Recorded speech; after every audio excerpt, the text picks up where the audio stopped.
Hello everyone, thank you for tuning into our show. I'm Jai Sugra. And I'm Janet Miranda. We're your hosts of Motivations. Our show is all about bringing resources to the public in the hopes to inspire positive change in the lives of our viewers. Our topic today deals with an impactful purpose for our audience where we explore modalities that bring clarity and purpose to our life choices, self-development. It's easy for us to feel like we've lost control of the reins of life and are on top of the horse that's running wild. Every hour of the day, we're bombarded with images that can cause our attention to sway in many different directions. But what if there was a way to make a conscious and specific choices that have the power to put our lives in a positive groove? According to Swiss-British writer and journalist Edan Harari, one of the world's foremost experts on depression and the author of Lost Connections, Uncovering the Real Causes of Depression and the Unexpected Solutions, he concluded that genetics alone were only a small part of why human beings get depressed and fall prey to addictions. He realized that a lack of community and a sense of isolation led people to feel a lack of purpose, which set them up for addictive behaviors. Wow, that surely puts things in a different light when we think of the popular paradigm propagated by the mainstream media. But it's congruent with what we here at Motivations feel with regard to the power of personal choice. By continually focusing on our growth, we can overcome our negative tendencies and create peace of mind. When we add more awareness to our specific areas of our lives, like taking care of the body and our personal relationships, we shine brighter and can be a positive force in our local communities. This is precisely why I'm so excited to hear from today's guests. We hope that you at home are just as excited as we are. We have some revolutionary ideas to share with you that can positively springboard your personal relationships and health. We here at Motivations believe in the power of personal experimentation in order to learn new skills that can improve our quality of life individually and collectively. So thanks again for tuning in. Let's introduce our first guest. In our next interview, we sit down with therapeutic artist and gifted healing facilitator originally from Israel. From birth, he was faced with health challenges and traumas, including structural deformities that required him to wear a full-length cast on his legs for months of his life. Growing up, he endured various surgeries, and his early adulthood, he suffered from cluster headaches, a rare and severe neurological pain condition. Between Western, Eastern, and even holistic medicine, he came to find relief from microdosing with plant medicines.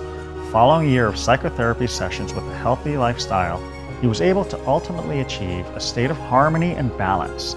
He obtained a degree in health sciences and trauma and manual therapy.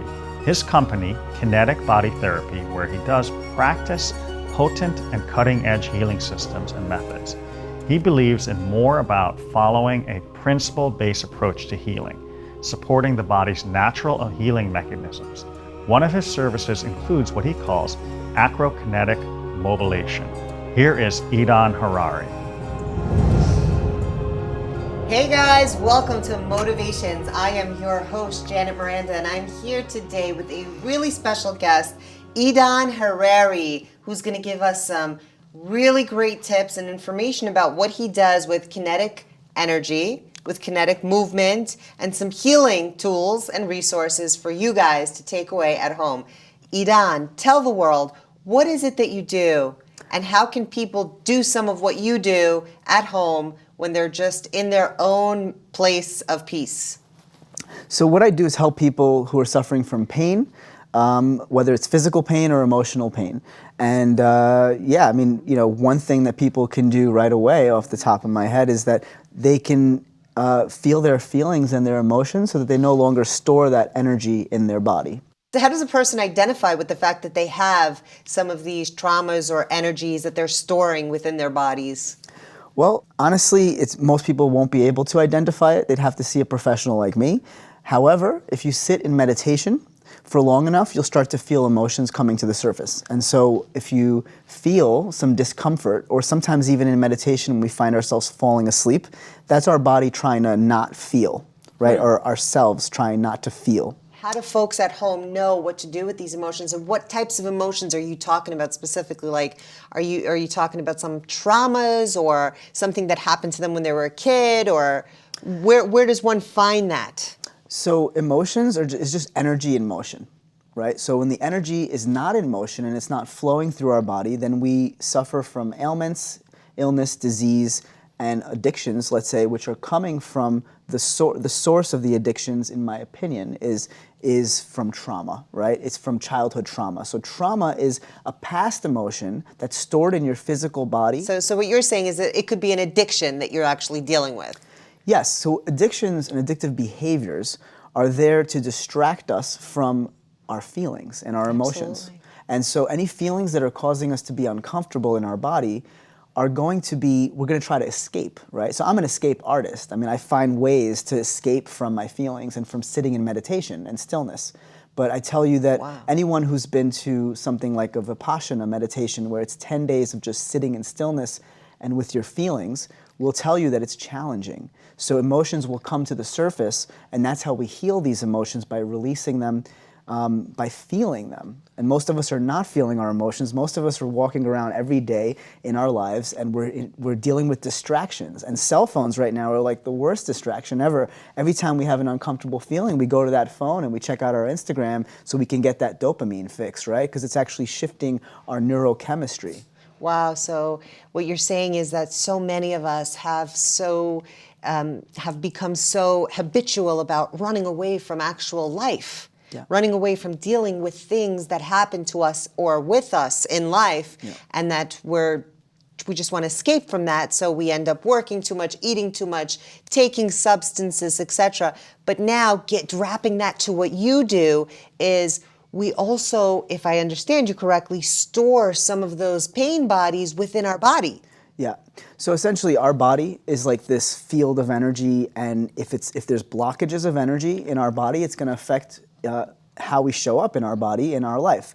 So we're going to have illness, disease, different types of ailments, different conditions that we have no idea are happening because this energy is not flowing, right? So the acupuncture system, for instance, in Chinese medicine is a good example of like how the energy is there to flow by sticking needles in certain spots of the body.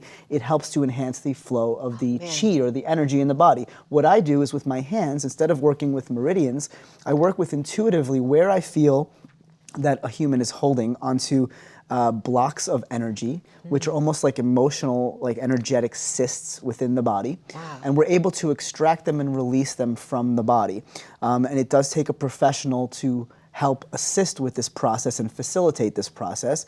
However, some people have done something like yoga, and certain yoga practices can actually help to shift things and get people to have a release and an emotional release in a yoga class. I had that happen to me after like 3 yoga classes at a festival. You know, I found myself crying, and I was like, what is this, right? So, you know, whenever we tap into our emotions, we're actually releasing those emotions and that emotional energy from our physical system and body. Wow. And this is how we walk around as, like, you know, if you want to be a high performer. So let's say you have no pain, you have no illness, you have no ailments. I'm all about high performance. So if you want to perform better in your life, whether you're an athlete or a high-level entrepreneur, it's really important that we're not walking around with these energetic blockages, because then we're going to be affected in terms of the energy levels that we have and our creativity, our brain, our mindset, just how we show up. And this is just as important as nutrition, but I feel like it's not given as much credit, or there's not enough talk about this. I mean, most people talk about physical pain. So as a manual therapist, my background is as a massage therapist, I started off with working with the physical body. And over time, it evolved to like, okay, the physical pain that you're having is not necessarily coming from your physical body. So it's not a structural dysfunction. Your herniated disc is not what's causing your pain. Your pain is being caused because you're not tapping into your emotions on a daily, right, to really feel what's showing up for you. So you have this contained energy in your fascial system. And the fascia is like a big buzzword lately. It's becoming much more popular with different tools like the fascia blaster. I don't believe that we should be blasting our fascia. I believe we should be working gently and safely in a kind and compassionate way with our fascial system. The fascia is this connective tissue that's everywhere in our body. It's right below the skin, between the skin and the muscles, between muscles and bones, between our organs. Everything is floating within this fascial system and web. And so what I do is, with fascial therapies, I place my hand very gently onto a person's body, in a gentle and safe way, and I work with kids as well, so it's really gentle and safe. It's the opposite of something like Rolfing or structural integration, which can be quite forceful. And what happens is the fascial system starts to release the pressure from the entire body. So my hands could be on the back of someone's neck, and they'll feel twitching happening in their right leg, because the system is full body, a full body system, and it's a web of tissue that's everywhere in our body. So it's not like muscles, where muscles are very local. So if you have an issue in your quad, right, then that issue is in that tissue in the quad, right? It's just there on the muscular level.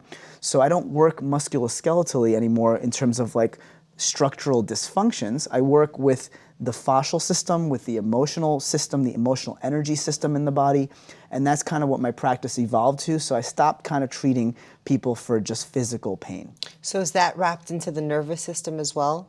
So the nervous system, so all these systems that we're speaking about are all just one thing. We're just a human being, right? We're a light being. Human magic. Yeah, we are. We are. This is all just magic. So when we compartmentalize all these systems, it's just to clarify and for educational purposes. But yes, we're working with the nervous system, and the work that I do is with the nervous system. In other words, like my intention is to actually work with the nervous system to heal the body. So I'm not thinking about, like when I used to be a massage therapist, I was thinking about the muscles are tight, let me dig into the muscles.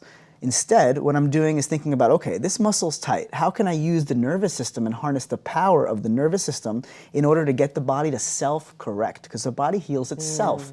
I'm just a healing facilitator. I don't like to call myself a healer. I love that. People call me that a lot. I say, you know what? Don't call me a healer. The healer here is God, in my personal opinion. And so I think that what I do is just tap us into those forces and let the body self-correct. And this is based in science. This is all Western medicine work that I do, based in osteopathy. So my background is studying osteopathic manual therapy. Osteopaths are medical doctors who are trained in hands-on healing. It's fascinating. When I think about those things, I say to myself, wow, the body is just such a magical source of energy, if you will. So for someone who walks around and says, oh man, I'm so stressed out, my shoulders are killing me or my neck is killing me, that you're saying could be an emotional knot more so than a physical knot, because they're addicted to work, for example. So they're holding all their stress on their shoulders. So it's going to be physical. There's going to be physical contractions in our physical tissues, right? As a reaction. Yes, but the cause of that, the actual cause of that, where it began, was because of an emotional imbalance, right? So in other words, when you're stressed, stress is saying no to whatever is arising. Oh, and I think it's important that we realize we can love whatever arises, even though it's uncomfortable. Yes. Right? So we can be uncomfortable knowing that we're met with adversity, but we can also show up in a different way where we're showing up with love rather than fear. So fear is contraction. Right? It's when our soft tissues in our muscular system contracts. Our muscles are our armor, right? We are all warriors. This is what I tell my clients all the time. Love it. We are warriors. We're going out into the battlefield every day, the battlefield of, for us, New York City, of life, of being an entrepreneur, right? And so, or a lot of my clients, like being a mom, being a kid, being a teenager, right? I work with teenagers too. So it's like, we go into the world as warriors, and we show up with, we put up a lot of armor. And each time that we put up this armor, this muscular armor, it becomes physical pain and tension. And over time, it becomes pain. At first, it's just tension. So this physical tension is physical. However, the cause of it is emotional. And most people are not even accessing that. Most people don't even talk about this. You go to see a doctor, he'll never talk about emotions. Sometimes you'll have a doctor who'll be like, have you been stressed out lately? What's been going on in your life lately? And so one of my clients, signed her divorce papers and all her pain went away. Wow. So, we have to realize that how we're showing up in our body is more important than how our body is showing up on an MRI. With that said, Edan, can you work our audience through a little bit of like an emotional release? Look, maybe a minute or two of what kind of practice they can do at home to release some of these emotions. So first off, I would say meditation, which has been getting a lot of traction lately.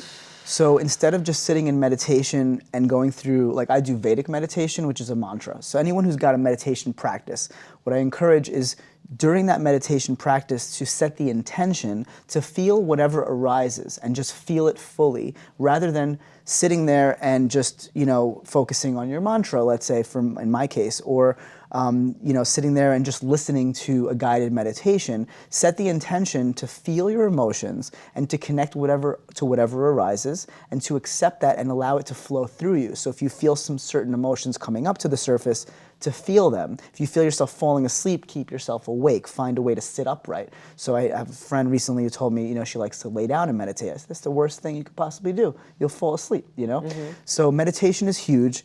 And then another good thing that you can do is you can move your body. Movement. So I'm a dancer, I'm a movement artist. Going to ecstatic dance, for instance, and different types of movement classes like 5 rhythms. There's all these different types of movement therapeutic classes that you can take or experiences that you can do and take part in that release the energy from the body. Movement releases the energy. So what happens when a horse is or some sort of animal is going through an emotional response? They will start to move their body. You'll see the animals moving, and kids do the same thing. So as adults, we started to lose the movement. We started to I think it all started when we were in school and the parents were like, or the teachers were like, sit still, right? Sitting still doesn't work for me. I mean, I'm talking to you. You got to release that energy. You got to move it through.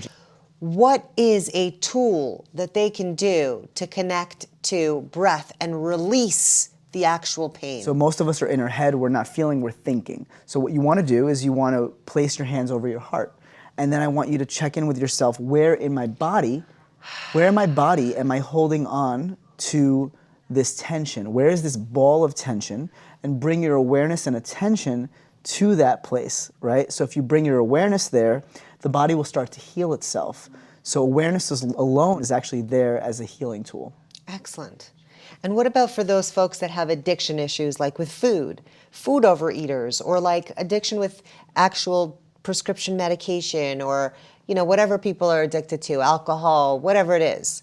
How do they release those things? Because they're less physical, they're more mental, right? They're more on the psychological mindset. Actually, so this is great that you say that, because I don't believe in that. I believe that's false. It's physical. Is it? So you know how people say, oh, that's all in your head? Is it? No, it's not in your head, it's in your body. Fascinating. The body is the unconscious mind. It's the unconscious mind, and every single person that teaches you how to change your habits and behaviors and things like that will work with the unconscious mind. I work with the unconscious mind, which is the body. So through the body and accessing the body, we can actually heal the mind. Yes. Because the problems of the mind are actually coming from a physical contraction of energy not flowing, or a glitch in your nervous system that happened from a trauma. Like panic attacks, where someone can't breathe. Panic attacks is a traumatic thing that happened to you in childhood, that your body, when you're in a specific situation, your body is thinking, it's reliving that experience, so it goes through the same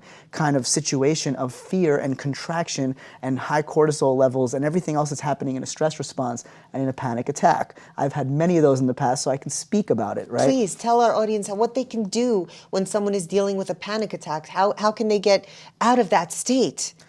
So when it comes to panic attacks, it's tricky, right? But what I will say is that sometimes certain people, if you compress and you hug their body, sort of like a child who has autism, and what you do is you hug them and hold them, that can actually help. And then for other people, it's just like letting them go through that. Just let them go through the experience, because what's the worst thing that could happen? They pass out, right? So just be around and make sure you catch them if they're going to pass out. If they pass out, their body takes over. Yeah. Essentially. Well, it's just shutting down. What about it's a shutdown. What about like service animals and like dogs and stuff like that? It's sort of the same thing of what you're saying, because the dog will connect to you, and then you just kind of give the dog a hug or something, and then you can relax. I guess so. Yeah, I guess so. I don't know. I'll tell you though, when I was in the psychiatric ward, they did bring a dog every day for us to play with. Were you admitted to the psychiatric ward? I checked myself in when I was 21 for bipolar disorder. So I have a lot of experience with emotions and with panic attacks and with anxiety and depression. And I was medicated for 15 years and was able to get off my medication with some of the work that I do and share with my clients now. How did you find out that you had bipolar? So psychiatry, I went to a psychiatrist and they told me, and they diagnosed me with bipolar disorder. But the thing is that we want to be really clear that any psychiatric label is only a temporary label at a certain time. There's no way that you can always be bipolar. We can exhibit bipolar symptoms. It's just a symptom. And so when I was 21 and I was going through what I was going through, the symptoms that showed up for me were symptoms of bipolar and manic depression. And yes, I do show up as when I'm depressed, I get hypomanic, and that's just my nature, right? But that does not mean that I'm bipolar for life. So I want to be really clear on that. So any of these ailments, bipolar, anxiety, etc., these are all traits that human beings have, and they carry with them for a short period of time or for an extended period of time, but you're not labeled in this forever. So you got to let that go, is what you're saying, right? Yeah, well, this is the thing. Got to let it go. It's just anxiety and depression. Everything else, bipolar, schizophrenia, all these different things. ADHD. All of that is just anxiety or depression. They created this whole book with all these different labels and symptoms of how you're showing up in your body, but it's not constant. Amazing. It's a temporary state. So to label yourself that, it can be helpful for therapeutic intervention. However, it's not. We want to beat the stigma, and I'm really passionate about mental health and how we have to beat the stigma, because the truth is, once you're labeled, and people who are not educated are going to label you and say, okay, you're insane. So what are we going to do to listen? Fascinating. So meditation is a way of listening, right? Movement is a way of listening when you move intuitively, and intuitive movement is there to move the energy through the body so that you can feel better. So for me, I would dance like 5 hours at night, like at dance parties, and that was my way of escaping and releasing all that energy from my body, until I found myself taking something like homeopathy and homeopathic remedies to heal myself fully. So then I found myself not needing to go and dance 5 hours to release all that energy. Edan, man, thank you so much for coming to the show and sharing with our audience what we could do and really just giving us some information. You know, so many of us walk away or just walk through life identifying with these labels that you talk about. I mean, there's doctors and specialists out there that throw this label on you and you kind of think, yes, this is me now. I have to medicate for the rest of my life. But what you're saying is you really don't need to medicate for the rest of your life. Just love yourself to the point where you acknowledge that you have a trait or a situation that you have to deal with or deal through that may have stemmed through a childhood trauma. But usually it's childhood trauma. Usually childhood trauma. But just love yourself enough to give yourself the time. Edan, can you tell the world where they could find you, please? Sure. They can check me out on Instagram at Kinetic Body Therapy, and just Google Kinetic Body Therapy and you'll find me. Thank you so much for coming. Guys, stay tuned. Motivations. I'm Janet Miranda. Peace out. Peace out.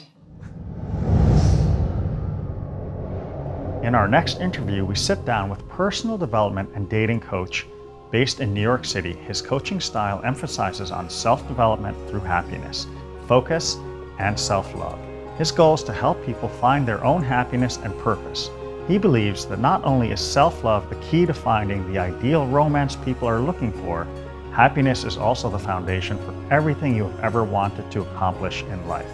He is currently a coach for Caravan Wellness and writer for Addicted to Success, the Huffington Post, and Success Magazine. We want to welcome Zachariah Bourne. I'm Janet Miranda, and I'm so happy to be here today with Zachariah. Zachariah, please tell the audience, tell the world what it is that you do and where people could find you to start. Sure. Happy to talk about it. So I'm a personal development coach and I specialize in dating. And what I like to do is help people find really rich, amazing relationships. That's definitely what my passion is. And this is a really relevant topic, folks, because I think the world is in such a place where when they have that really great, juicy relationship, they're happy, they're centered, they're focused. But sometimes that relationship could all of a sudden take on a very negative vibe.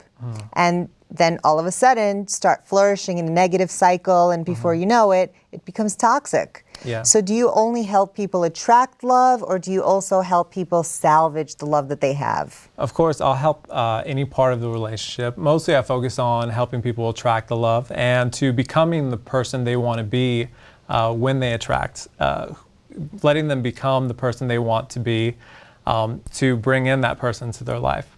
Because I think in order to attract someone really great, we have to be great ourselves. And so what happens with a lot of people when it comes to relationships starting to take that negative light is I notice in the beginning of a relationship, people really focus on the great aspects of the other person, right? You're dating them, you see so many great things to appreciate, and it really lights you up. And then as the relationship continues to go on, we start focusing more and more on the negative aspects of. Now, is that like a human quality, or is that where does that come from? It doesn't have to be.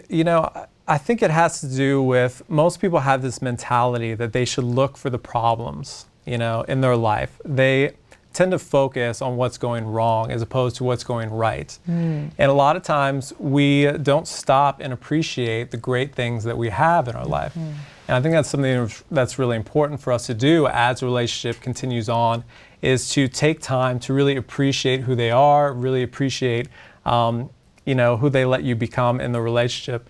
And it's really important to take time to just love and appreciate and find those positive aspects of that person.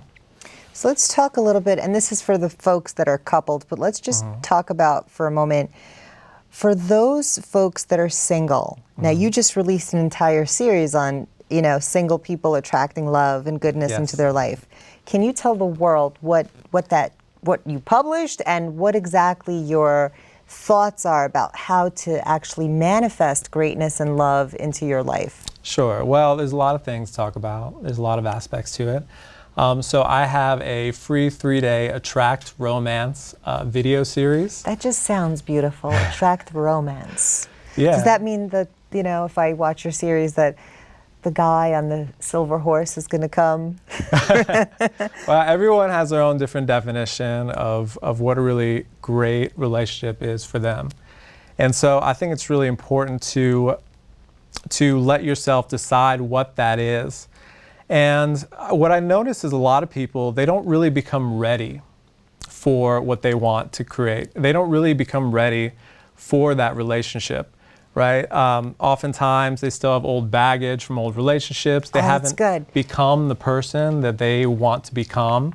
They don't have space in their life for that person, and expect to make all the changes once they show up. Can you talk us through, because you've just said so many juicy things, let's go back for a second. You said for someone to be able to attract love into their life, they have to have the space to be able to do that. Of course. Mentally, emotionally, absolutely, physically, obviously, right? Right. So how does one who's just departed or left a relationship physically, how does one really know that they have released their baggage, if you will? Or what are some tools and resources that you can offer to the world to actually help them in releasing the old baggage? Of course. And there's a lot of things. One of the main ways you can really tell if you've healed, and I don't hear a lot of people talk about this, but one of the great ways you can tell if you've healed is when you immediately think of a relationship, you get an emotion, right? When you think about the concept of relationships, an emotion comes up, positive or negative, whatever that is. Okay. And if it's positive, when you think of relationships, most of the time you've healed. But if you still have those old stings, when you think of relationship, or if you have that old charge, there's still some work to be done. Whether negative or positive, if you have any type of emotion that you're releasing when you talk about the person. You want it to be on the positive side. You want to have the concept of relationships as a whole. You want to move that back into the positive, right? If you're thinking about, old love that hurt you, when you think about relationships, a lot of times we're going to drag that into our new relationship. How? So it happens all the time. We have these old hurts. We have these old hurts in our life. And if we haven't released them, we expect the next person to do the same. And I get it. So like if you think someone cheated on you in the past, you think now everyone is going to cheat on you type of thing? And it happens to a lot of people. Or we have tender spots where people have maybe hurt us in the past. And it's really important that we move past that. We regain our own personal value and self-worth, and to be really excited about what we can offer. And that's a real game changer for a lot of people, because they don't appreciate how much they can give. So before we move on into attracting anything, let's just talk about the healing process. Of course. What does that look like? Like if there's someone out there that still has that residue from that old relationship, how do they just release it from themselves? Well, it's a bit of a process. What are some tools? What a great tool, something that you guys talk a lot here on the show about is meditation is a great tool. And a lot of people don't really understand the clarity that something like meditation can bring you. And all of a sudden you start to see the old hurts in relationships and things like that from a different perspective. It becomes much more clear why that person maybe acted that way, and you can find a lot more forgiveness. You can find more lightness in yourself, and that's a great way to release. Also, just trying to give people the benefit of the doubt. A lot of times it's really easy, and it's normal for us to sort of, how often do people hate their exes? It's super common. It's almost like the standard.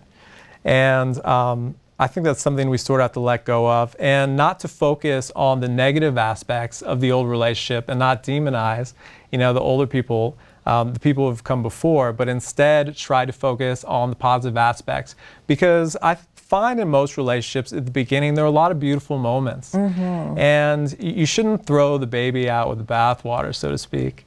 And you can really appreciate those beautiful moments still. And that can give you new hope in your new relationship. But some people would say that if you are thinking about the good times, you might then rekindle some of the flames for that old person, even though you know they're not the right person for you. Well, I think we have to be honest with ourselves, and if it is breaking off and a lot of negativity has happened, maybe it is time for something new. And so can we appreciate at a distance? And can we... That's a good one. Could we appreciate at a distance? Can we appreciate at a distance? Because everyone in your life has helped you in some way. Even if someone was horrible the whole time, they've at least given you clarity. They've given you passion to find something really wonderful and great and to love more fully than you ever have before. So even negative experiences have a positive benefit if we can start to see it that way. Sure. And then when you put on that positive thinking cap, if you will, and you say, well, now I'm the person who I am today, I have more strength or whatever it is because of that relationship, you could then begin to move on. Yes. And heal those old wounds, right? Of course, absolutely. And then what's the step after that? And I think it's really important to start feeling, a lot of times in our mind, we think we have a lot of self-worth and value, but a lot of times beneath the surface, we still hold on to not thinking we're worth as much as we should. And so I think it's really important to then stop and to increase your self-worth. Because when you have high self-worth, you won't allow someone to treat you poorly. And also, you'll be able to draw more positive aspects of the people you do date. And it also creates some positive momentum going into your next relationship. So what kind of tools or suggestions would you give to those singles out there that have released their exes, that have moved on? And I will have to say that there are some people out there that think that success is defined by, various things. Sometimes people could think that, being successful in love means that you have 5 concubines and 6 women that just, do things for you, whatever it is. So, first of all, what defines a successful relationship? Well, a successful relationship is really an individual thing, because I think success is happiness. And many times we want to say success, we want to put it into like a specific box, as opposed to, letting it be what you want it to be. So I encourage, instead of saying that, okay, I want to just rush all the way to the end, because a lot of people are like, okay, I can't wait to get married and have kids, but then you miss all the beautiful moments along the way. And I really encourage people to really try to approach their life with a series of beautiful moments. Ooh, that's so nice. And to really enjoy fully those beautiful moments, because every part of the relationship is great, even before they're there. As you're falling in love with the dream of someone before you've even met them, it's such a juicy, delicious part of the relationship. And a lot of times people just want to rush to getting it, and then they want to rush to being in a relationship, and then rush to being married. But you really have to take the time to savor it. And I notice things actually tend to flow much easier when we start to really savor and appreciate every beautiful moment that we have with this person, even before they get here. That's beautiful. For those that don't really understand appreciation, what does that look like? Appreciation. Well, appreciation is a state of being where you're increasing the value of something. It's sort of a state of joy about something. You're expanding your perspective on how wonderful something is, and it really fills you up. You feel this kind of flow of positive energy in you. You feel really excited. It feels very fulfilling and satisfying. And so it's focusing on positive characteristics of anything around you, and getting that feeling really going strong. That's appreciation. Now, is this what your series is about, or do you take That's an aspect. It's an aspect of my series. Another aspect of my series is to start finding the emotional states that you want to feel. What I have people do is take 5 core emotions they want to feel in a relationship and write them down, and to start spending time feeling those emotions. It's sort of like conditioning yourself for what you're going to have. And so say it's passion or happiness. How do you want to feel with that person? And as you can start focusing on how you want to feel, a lot of things can start lining up for you. That's beautiful. Wow. I never thought about the concept of actually applying those emotions first, but it kind of works through the laws of attraction. Yes. Right? When the laws of attraction say, feel it, see it, do it, and it'll appear. Right. So I appreciate that. What happens if there's, someone who takes your course and then says, well, I started dating and I found 3 people that I love at the same time. What then? Well, I think there's, I can't judge anyone because there's so many different ways to love. And I think that's something we always have to be honest with ourselves and how we feel. If you prefer to only date, one person, or you feel like you want to explore more, taking more time before you decide on what you want to do, I think that's totally fine. And I think it becomes more clear as you date. And of course, I think you want to be upfront with the people you date, on what you're doing. And but over time, as you spend time dating them, I think it becomes clear where the best match is.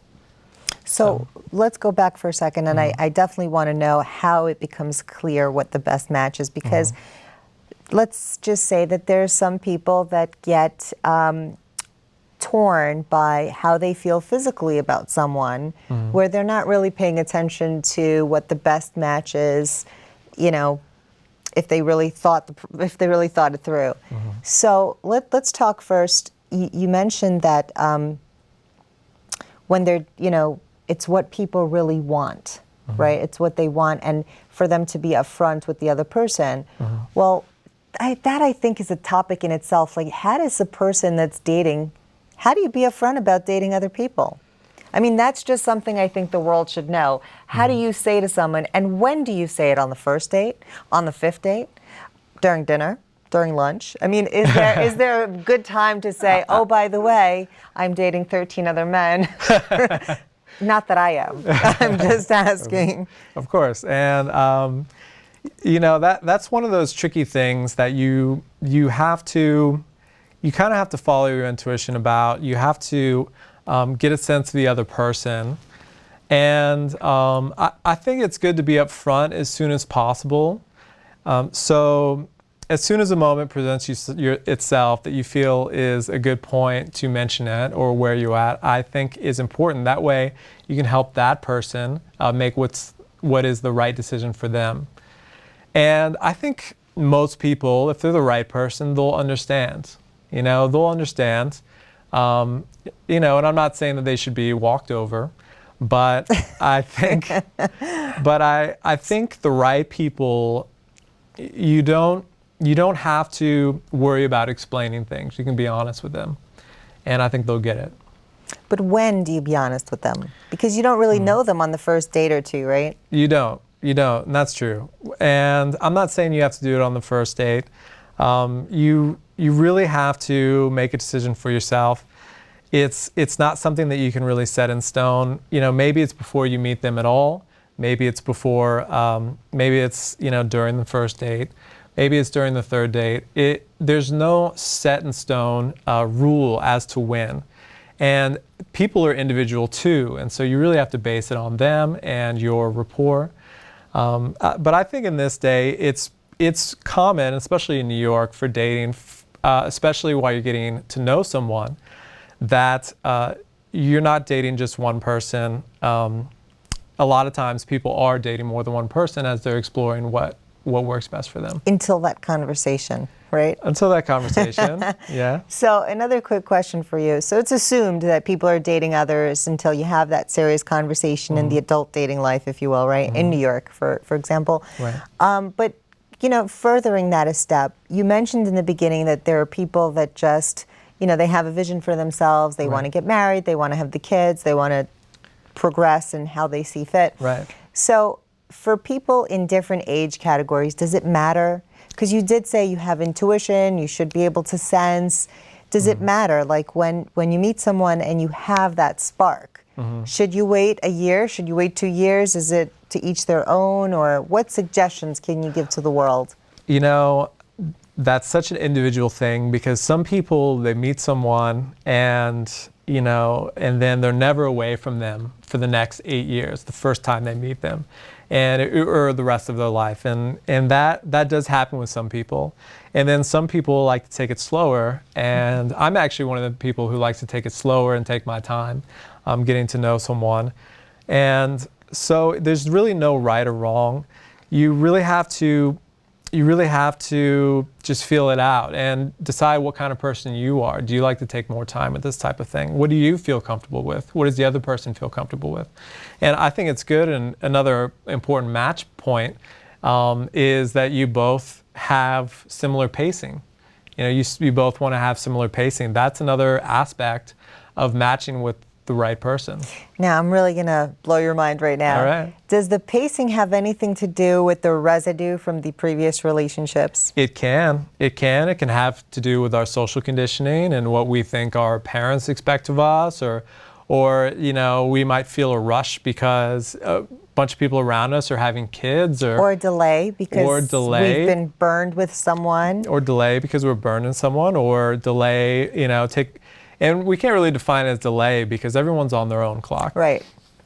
But some people, maybe they're building a business, or they're really wanting to focus on the career, so they're taking more time with that. Everyone is a unique individual. Right. And so you have to make that up for yourself. Wow.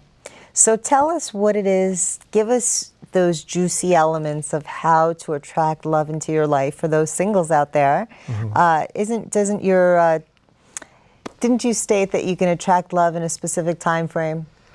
Well, so it's not about, a lot of people focus on the time frame. I helped one of my clients attract love in 3 days. 3 days. 3 days. Love? Like real? Love, and they're still together. It's been 2 or 3 years. And I get to check up on them on Instagram and stuff, and it's really beautiful.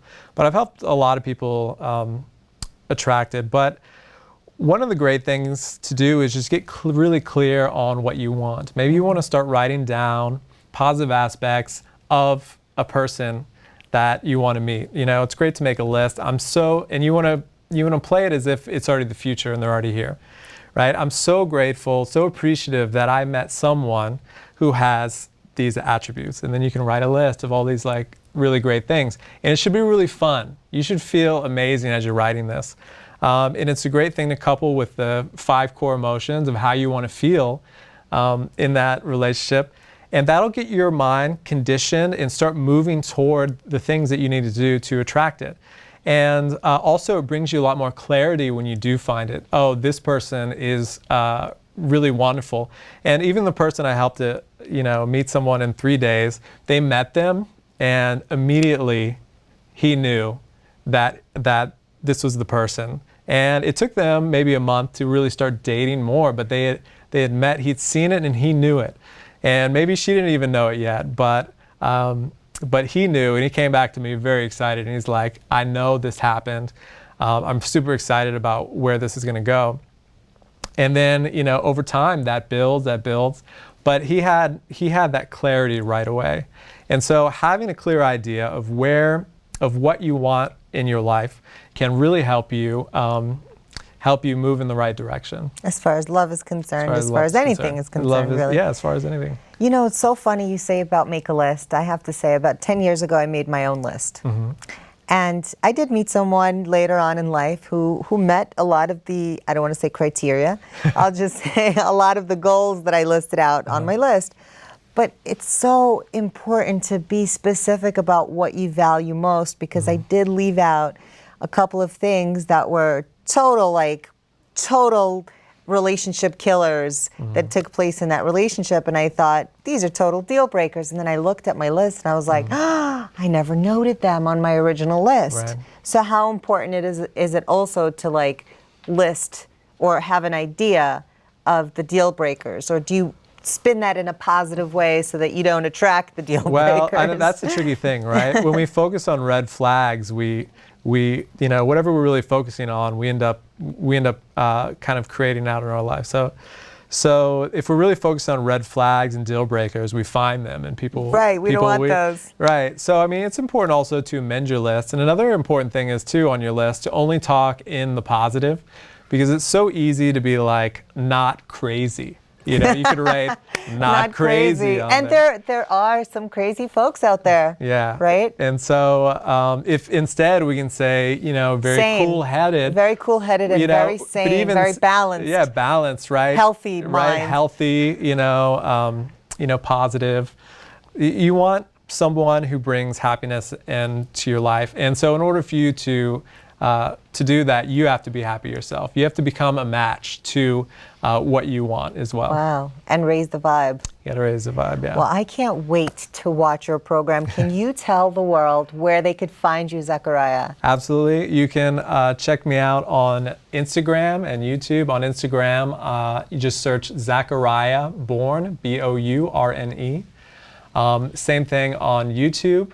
I have a link to this free series in my bio on my Instagram, so you can just click it right there and get in the free series and improve your love life. Zachariah, we are so grateful that you came on Absolutely. to share the love and the knowledge, and of course, tell the world how they could manifest greatness and love into their life as little as 3 days, and you gave them tools and resources in abundance to manifest love into the world. Thank you again for joining. Zachariah, one other thing before you can leave, do you have 2 or 3 things that you want to say to the world with respect to motivating them in love for those folks that were hurt in the past? Yeah. So I do really want to say that life can be much better than people realize. And the relationship can be so much richer, I think, than even the people around you have really scratched the surface of. And we do that by changing the way we think, changing our perspective on how we view relationships, letting ourselves really be who we are truly, and not letting societal expectations dictate anything, because it's so easy to get caught up in programming. And instead, really decide what you want, and you can really create that. And so I just encourage everyone to think about what you want and focus on that, and to focus on their own positivity, because that can be a huge changer in your life. Well, this is Zachariah Bourne, and I am Janet Miranda, your host at Motivations. Stay tuned. Thank you, everyone, for watching our show. We truly hope you enjoyed it. Tune in on our next episode airing soon. More exciting details and upcoming guests will be featured on our social media pages. Like us on Facebook, follow us on Instagram, tweet us on Twitter, and don't forget to subscribe to our YouTube channel. We'll both see you there.